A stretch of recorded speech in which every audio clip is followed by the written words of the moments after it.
لا حول ولا قوة إلا بالله العلي العظيم. أعوذ بالله السميع العليم من الشيطان اللعين الرجيم. بسم الله الرحمن الرحيم.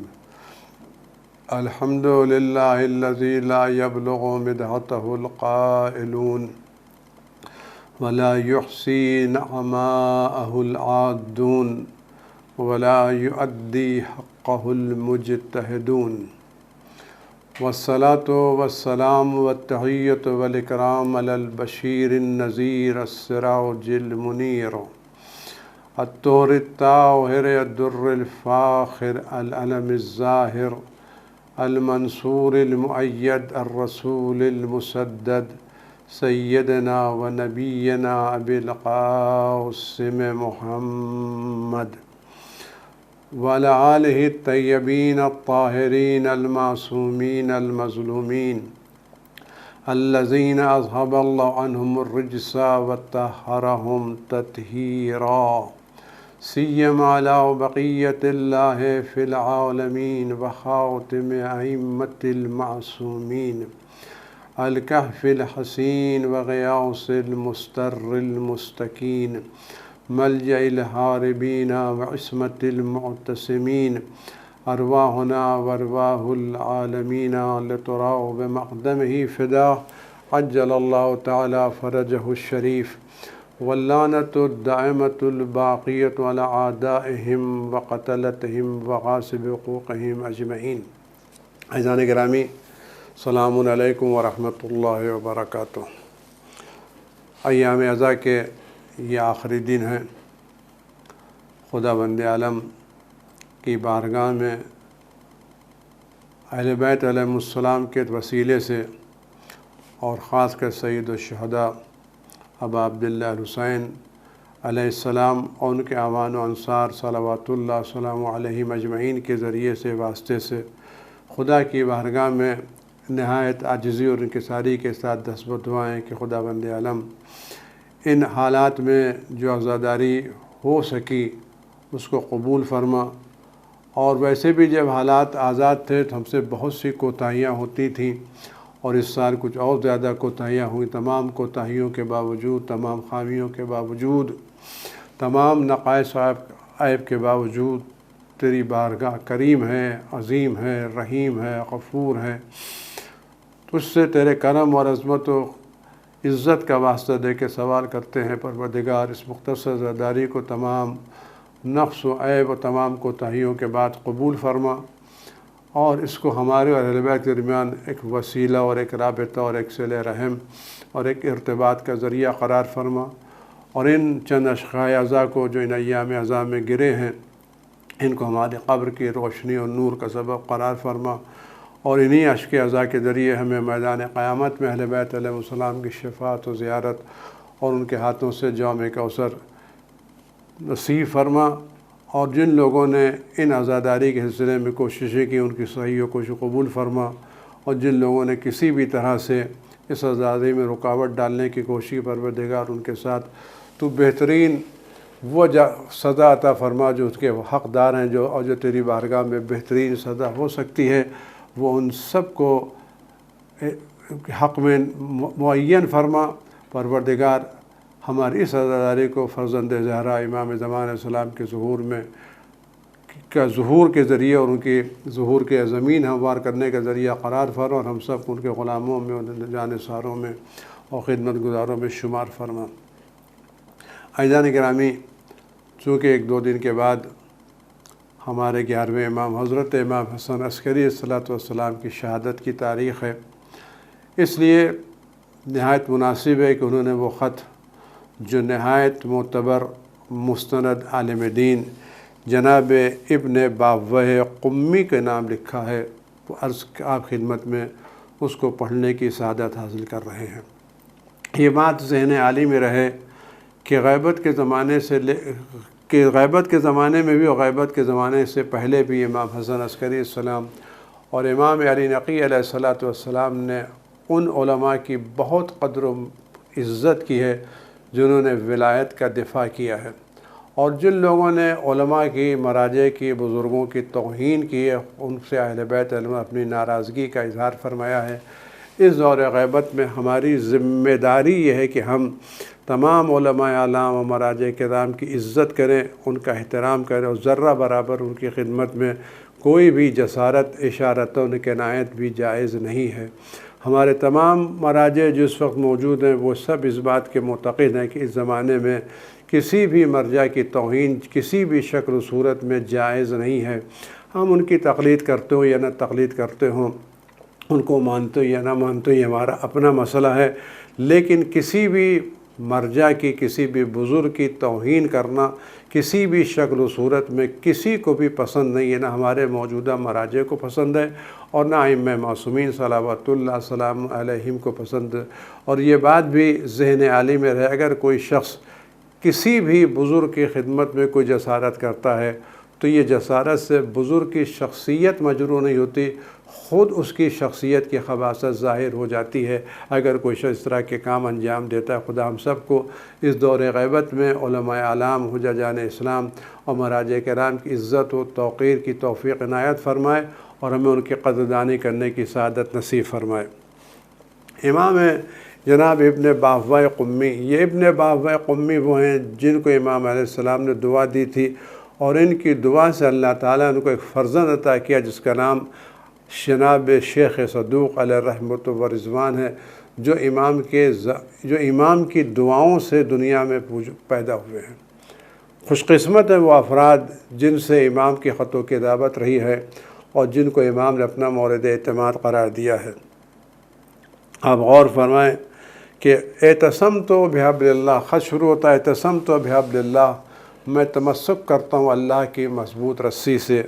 بسم اللہ الرحمن الرحیم، الحمد للہ رب العالمین، والحمد للہ رب العالمین، تمام حمد و ستائش تعریف اللہ کے لیے جو عالمین کا رب ہے۔ والعاقبۃ للمتقین، انجام کار پرہیزگار لوگوں کو، متقین لوگوں کے لیے ہے۔ والجنت للموحدین، اور جنت ان کے لیے جو اللہ کی توحید کا اقرار کرتے ہیں، اور اللہ کی توحید کا اقرار بغیر ولایت اہل بیت علیہ السلام کے مکمل نہیں، جیسا کہ امام علی ابن موسیٰ رضا علیہ السلام کی حدیث میں موجود ہے۔ والنار للملحدین، اور وہ لوگ جو خدا کے انکار ان کے لیے جہنم ہے۔ ولا عدوان الا للظالمین، ظلم و سرکشی صرف ہے اب تو ظالموں کے لیے، سرکشوں کے لیے، گناہ گاروں کے لیے۔ ولا الہ الا اللہ احسن الخالقین، خدا کے علاوہ کوئی خدا نہیں، وہ بہترین خالق ہے اور اس سے بہتر کوئی پیدا کرنے والا نہیں ہے۔ والصلاۃ علی خیر خلقہ محمد و عطرتہ الطاہرین، اور درود و سلام و بہترین مخلوق حضرت محمد مصطفیٰ صلی اللہ علیہ وآلہ وسلم اور ان کے پاکیزہ و پاکیزہ عطرت کے اوپر غور کریں۔ اما بعد، اسی کا یا شیخی و معتمدی و فقیہی ابو الحسن علی ابن الحسین بن باہوہ القمی، غور فرمائیں، میرے شیخ، میرے بزرگ صاحب یعنی ذوی الاحترام، ذوی العزت والاحترام، امام عصر، امام وقت، امام حسن کے علماء کو اپنا شیخ یعنی باعزت احترام کے لیے، و معتمدی میرے مورد اعتماد، و فقیہی میرے فقیہ، یعنی فقیہ یعنی میری روایتوں سے دیکھ کر کے مسئلے بیان کرنے والے۔ تو فقیہ خود یہ اصطلاح وہ ہے جو امام حسن عسکری السلام نے استعمال کی ہے، لہذا یہ کہنا ہے کہ یہ فقاہت بات کا مسئلہ غلط ہے۔ فقاہت، فقیہ کا لفظ جو ہے یعنی وہ شخص جو روایتوں میں گہری نظر رکھتا ہو اس کو فقیہ کہتے ہیں۔ یہ سلسلہ امام حسن عسکری السلام کے دور سے شروع ہو چکا تھا، یعنی یہ فقاہت اور یہ فتویٰ دینے کا مسئلہ امام حسن عسکری علیہ السلام کے زمانے سے تھا، اور اس طرح کے فقہا کو امام نے اپنا فقیہ ہی میرے فقیہ، کتنی بڑی نسبت ہے کہ امام کسی شخص کو اپنی طرف منسوب کریں کہ یہ میرے بزرگ، میرے مورد اعتماد اور میرے فقیہ ابو الحسن علی ابن الحسین بن باہوہ القمی، وفقک اللہ لمرضاتہ، خدا تمہیں اپنی خوشنودی کی توفیق عنایت فرمائے، یعنی خدا تمہیں توفیق دے کہ وہ کام انجام دے سکو جس کام میں خدا بند عالم کی رضا اور خوشنودی ہو۔ وجعل من صلبک اولادا صالحین برحمتہ۔ اللہ اکبر۔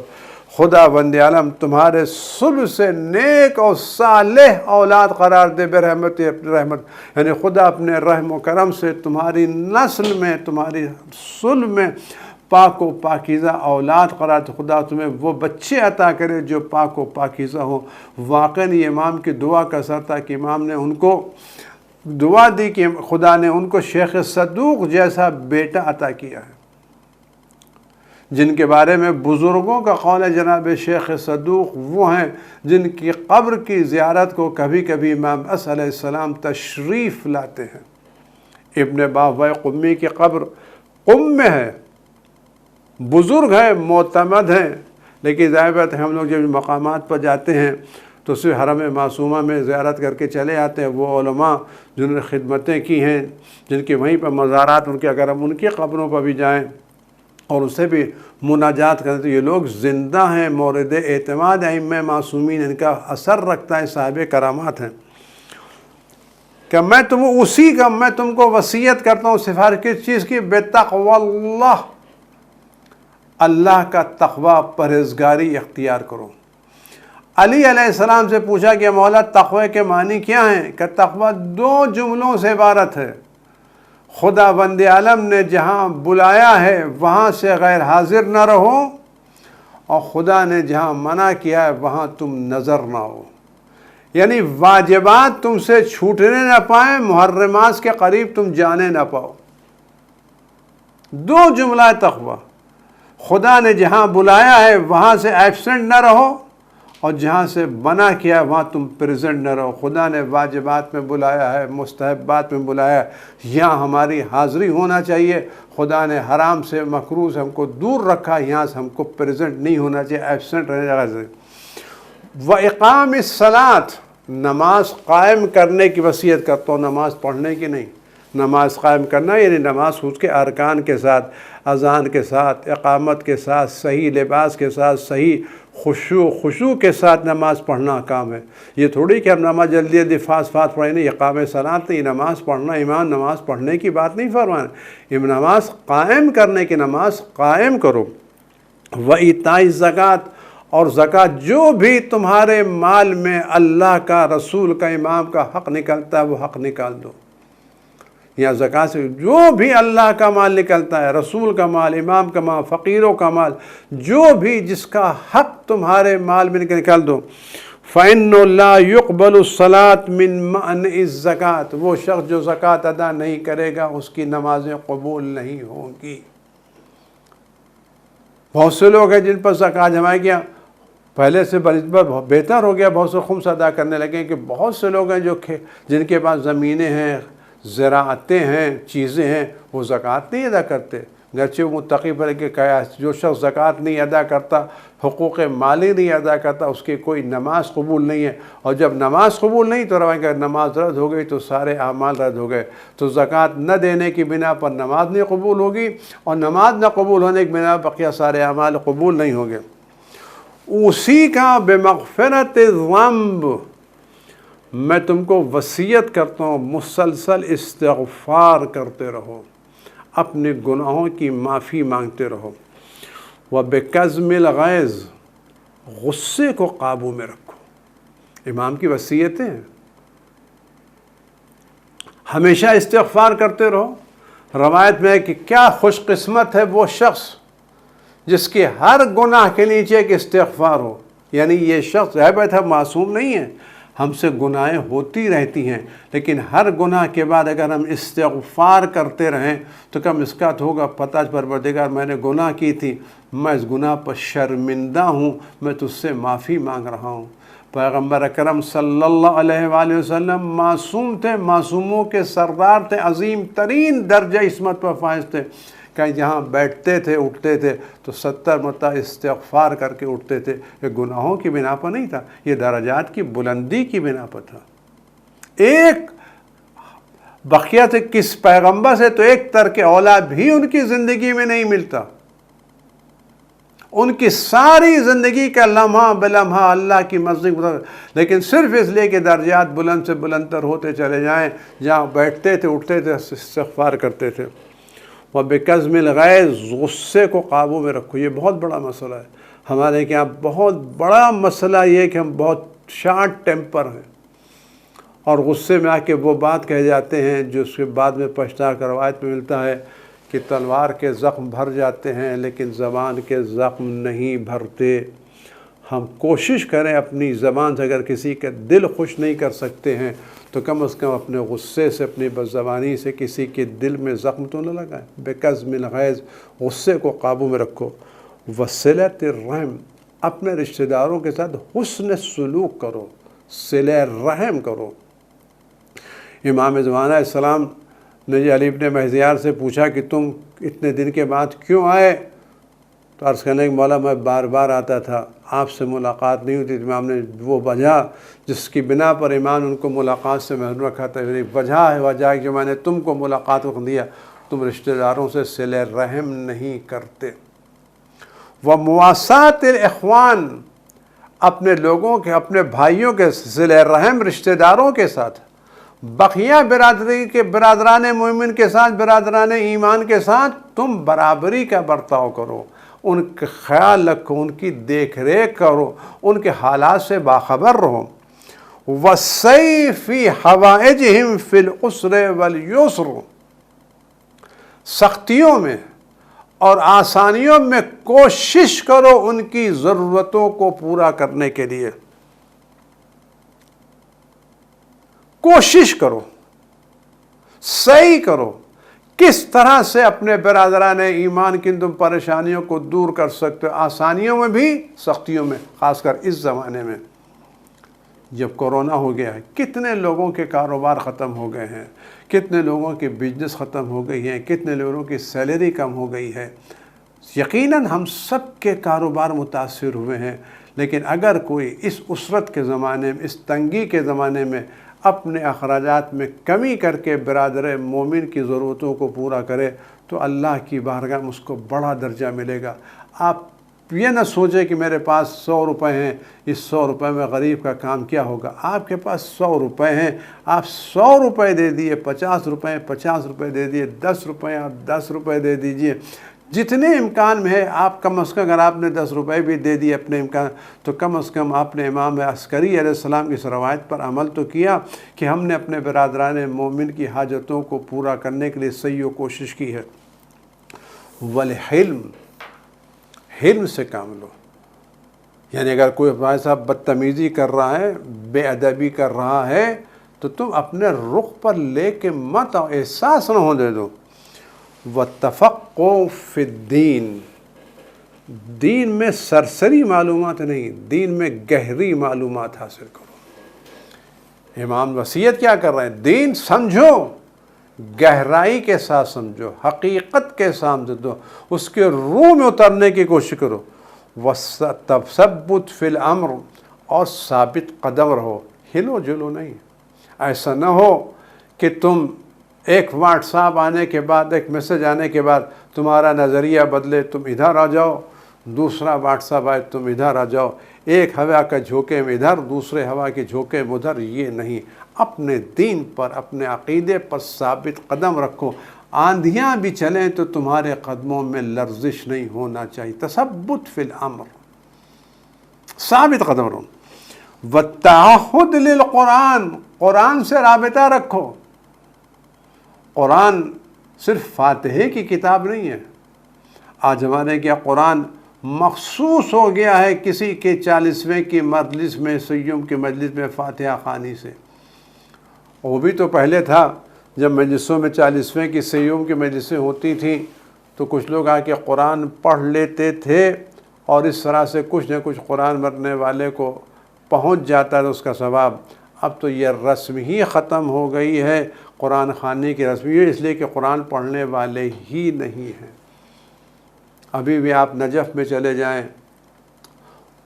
قم میں چلے جائیں، اگر وہاں آپ کسی کی فاتحہ خوانی میں آپ کو شرکت کا موقع ملے تو آپ جا کے دیکھیں کہ لائن سے لوگ بیٹھے ہوئے قرآن کریم پڑھ رہے ہیں۔ فاتح خانے میں لائن سے لوگ بیٹھے ہوئے، قرآن مجلس تو آدھے گھنٹے کی پون گھنٹے کی ہوتی ہے، فاتح خانے کی مجلس زیادہ تر وقت لوگوں کو قرآن خوانی میں گزرتا ہے۔ ہمارے کیا مسئلہ یہ ہے کہ زیادہ تر وقت دوسری چیزوں میں گزر جاتا ہے، قرآن خوانی ہوتے ہی نہیں ہے، جبکہ اگر قرآن کی ایک آیت کا واقعی ثواب مرنے والے کو پہنچ جائے تو اس کی مغفرت کے امکانات فراہم ہو جاتے ہیں، اس کی مغفرت کے امکانات فراہم۔ ایک آیت بھی اگر صحیح طور سے پہنچ جائے تو اتنا اثر رکھتی کہ اس کے گناہوں کی بخشش کا سامان فراہم ہو جائے۔ لیکن ہمارے کیا یہ مسئلہ افسوس کے ساتھ دھیرے دھیرے ختم ہو رہا ہے۔ قرآن خوانی بالکل تقریباً ختم ہو گئی، بمبئی سے تقریباً ختم ہو گئی، بقیہ جگہوں کے اوپر ہے وہ قرآن۔ اب وہ لوگ آتے ہی نہیں ہیں قرآن خوانی میں۔ اگر آپ قرآن خوانی کا اعلان کرائیں اور مجلس کرائیں تو کہ مجلس شروع ہوئی، شروع نہیں ہوئی۔ قرآن تعہد للقرآن، تم قرآن سے تمہارا عہد، تمہارا میثاق، تمہارا رابطہ بہت مضبوط ہونا چاہیے۔ وہ حسن الخلق، اچھے اخلاق سے پیش آؤ۔ والامر بالمعروف، امر بالمعروف کرتے رہو، نہی عن المنکر کرتے رہو۔ فإن اللہ عز وجل، خدا فرماتا ہے، لا خیر فی کثیر من نجواہم الا من امر بصدقۃ اور معروف اور اصلاح بین، دیکھو چپکے بات کرنے میں کوئی اچھی، مگر یہ کہ کوئی شخص اس صدقہ دے، یہ امر بالمعروف کرے اور لوگوں کے درمیان اصلاح کرے۔ واجتناب الفواحش، جتنی بھی گناہیں ہیں اعلان ان تمام گناہوں سے، تمام خطاؤں سے اپنے کو دور رکھو۔ اس کے بعد آپ غور فرمائیں، یہ امام حسن عسکری السلام کا خط ہے اپنے معتمد کے نام، اپنے فقیہ کے نام، اپنے صاحب احترام کے نام۔ وعلیکا بصلاۃ اللیل، اے ابن بہوۂ قمی، تم پر لازم ہے نماز شب پڑھو، تم پر لازم ہے نماز۔ فإن النبی صلی اللہ علیہ وآلہ وسلم، رسول خدا صلی اللہ علیہ وآلہ وسلم نے علی علیہ السلام کو وصیت کی ہے۔ کون وصیت کر رہا ہے؟ حضرت رسول خدا صلی اللہ علیہ وآلہ وسلم۔ کس کو وصیت کر رہے ہیں؟ علی ابن ابی طالب علیہ السلام کو۔ کیسے آپ کریں؟ فقال یا علی علیک بصلاۃ اللیل، علیک بصلاۃ اللیل، علی علیک بصلاۃ اللیل۔ رسول خدا نے 3 مرتبہ وصیت کی، تاکید کی، یا علی نماز شب، یا علی نماز شب، یا علی نماز شب۔ یہ نماز شب مغفرت گناہ کا ذریعہ ہے، چہرے کی نورانیت کا ذریعہ ہے، پریشانیوں کے دور ہونے کا ذریعہ ہے، رزق میں اضافے کا ذریعہ ہے۔ علیک بصلاۃ اللیل، علی نماز شب، نماز شب، نماز شب۔ اس کے بعد کا جملہ آپ غور کریں، امام حسن عسکری علیہ السلام اس وصیت کا تذکرہ کریں جو رسول خدا صلی اللہ علیہ وسلم نے حضرت علی ابن ابی طالب علیہ السلام سے کی تھی۔ یا علی علیک بصلاۃ اللیل، علیک بصلاۃ اللیل، علیک بصلاۃ اللیل۔ اس کے فرماتے ہیں من استخف بصلاۃ اللیل فلیس منا، جو نماز شب کو ہلکا سمجھے وہ ہم میں سے نہیں ہے۔ امام وقت کی روایت، امام معصوم کی روایت رسول خدا سے، رسول خدا من استخف بصلاۃ اللیل، جو نماز شب کو ہلکا سمجھے وہ ہم میں سے نہیں ہے۔ رسول خدا صلی اللہ علیہ وسلم فرماتے ہیں کہ نماز شب کو ہلکا سمجھنے والا ہم میں سے نہیں ہے، اور ہماری حالت یہ کہ ہم نماز صبح بھی صحیح وقت سے نہیں پڑھتے ہیں۔ ہماری نماز صبح اول وقت نہیں ہوتی، ہم نماز صبح قاعدے سے نہیں پڑھتے۔ تو وہ حضرات جو نماز شب کو ہلکا سمجھنے والوں کو اپنے سے نہیں سمجھتے، تو کیا وہ نماز صبح کو ہلکا سمجھنے والوں کو اپنے سے سمجھیں گے؟ اپنی طرف سے محبت کا دعویٰ کر دینا عزیز و آسان ہے، لیکن ان کی طرف سے محبت کی تصدیق ہونا الگ مسئلہ ہے۔ بات یہ نہیں ہے کہ ہم کہیں کہ ہم ان کے چاہنے والے ہیں، بات تب ہے جب وہ کہیں یہ ہمارا چاہنے والا ہے۔ جسن ابن بہوۂ قمی سے کہا کہ یہ میرے مورد اعتماد بذا اس وقت ہے اعتماد کی سند ادھر سے ملے، اعتبار کی سند ادھر سے ملے، محبوبیت کی سند ادھر سے ملے۔ فعمل بوصیتی، میری اس وصیت پر عمل کرو، وَأَمُرْ جَمِيعَ شِیَّتِي حَتَّى يَعْمَلُوا عَلَيْهَا، اور میرے تمام شیعوں کو حکم دو کہ وصیت پر عمل کریں۔ یعنی یہ وصیت سے جناب ابن باوائے قمی سے مخصوص نہیں ہے، تمام شیعوں کو امام حسن عسکری السلام کا حکم ہے کہ اس وصیت پر عمل کریں۔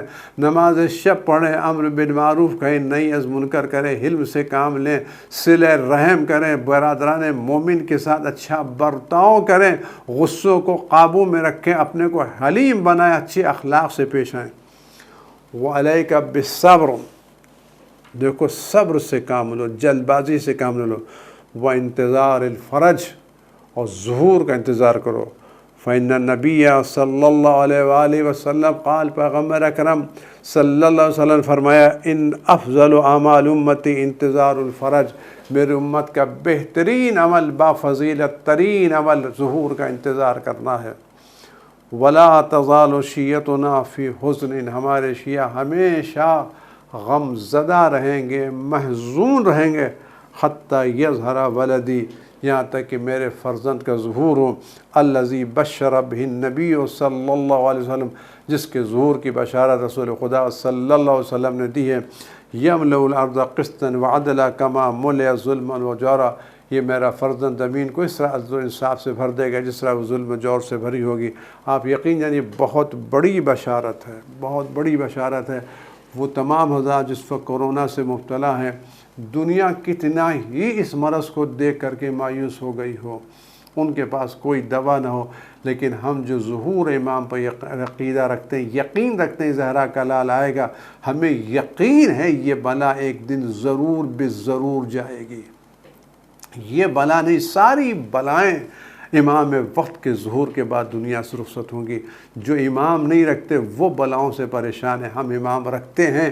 امام کے آنے کے بعد بلاؤں کو دور ہونے کی نہ دواؤں کی ضرورت ہے، نہ ویکسین کی ضرورت ہے، نہ کسی چیز، ایک امام کا ہلکا سا اشارہ ساری بلاؤں کا خاتمہ کر دے گا، عدل و انصاف سے زمین کو بھر دیں گے۔ فاصبر یا شیخ، یہ میرے بزرگ، اے مورد اہتمام ابوالحسن علی، صبر کرو۔ وَأَمُرْ جَمِيعَ الشِّیَعِ بِالصَّبْرِ، تمام شیعوں کو صبر کا حکم دو۔ فَإِنَّ الْأَرْضَ لِلَّهِ، ساری زمین اللہ کے لیے ہے۔ یورثُ مَن یشاء، میرے جس کو چاہتا اپنے بندوں میں جس کو چاہے گا اس زمین کا وارث قرار، اور عاقبۃ للمتقین، اور انجام کار صاحبان تقوی کے لیے۔ اس کے بعد جملہ فرمائے، وَالسَّلَامُ عَلَيْكَ وَعَلَىٰ جَمِيعِ شِیعَتِنَا وَرَحْمَةُ اللہِ وَبَرَکَاتُہُ، ہمارا سلام ہو تم پر، اور ہمارا سلام و ہمارے تمام شیعوں پر۔ خوش قسمت ہیں وہ شیعہ جو وصیت پر عمل کر کے ہم اپنے کو امام کے سلام کے لائق بنا سکیں۔ آپ یقین جانیے امام کا ایک سلام دنیا کے بڑے بڑے انعام پر بھاری ہے۔ والسلام علیک، تم پر سلام ہو، ولا جمیع شیعت، ہمارے تمام شیعوں پر، یعنی صبح قیامت تک جتنے بھی شیعہ آ رہے ہیں جن پر لفظ شیعہ منطبق ہوتا ہے، ان سب پر امام حسن عسکری کا سلام ہو۔ یہ سعادت ہم سب کے لیے۔ حسبنا اللہ و نعم الوکیل، ہاں اللہ کافی ہے ہمارے لیے، وہی وکیل ہے، نعم المولا و نعم النصیر۔ عزیزان گرامی، ایام ازاں گزر چکے ہیں، یہ وصیت ہے امام حسن عسکری کی۔ امید ہے کہ ہم اس وصیت پر دل و جان سے عمل کریں گے اور اپنے کو اس لائق بنائیں گے، ہم امام کے سلام کے مستحق قرار پا جائیں اور ان لوگوں میں شامل ہو جائیں جن سے امام وقت راضی و خوشنود ہیں، اور ائمہ معصومین کی رضا جن کے شامل حال ہے۔ خدا ہم سب کو بہترین عبادت کی توفیق عنایت فرمائے، اور جو کچھ ہم نے ایام ازاں میں سیکھا ہے اس دین پر آخر وقت تک ثابت قدم رہیں۔ خدا امام عصر کے ظہور میں تعجیل فرمائے، ہر آفت و بلا سے میرے امام کی حفاظت فرمائے، ہم سب کو ان کے نوکروں چاکروں میں، خدمت گزاروں میں، کشبرداروں میں شمار فرمائے، ان کے صدقے میں اس بلا کو جلد دور فرمائے، اور پرچم اسلام کو سر بلند فرمائے، پرچم کفر و نفاق کو سرنگوں فرمائے، آخری وقت تک اہل بیت کے در سے وابستہ رہنے کی توفیقات عنایت فرمائے۔ والسلام علیکم ورحمۃ اللہ وبرکاتہ۔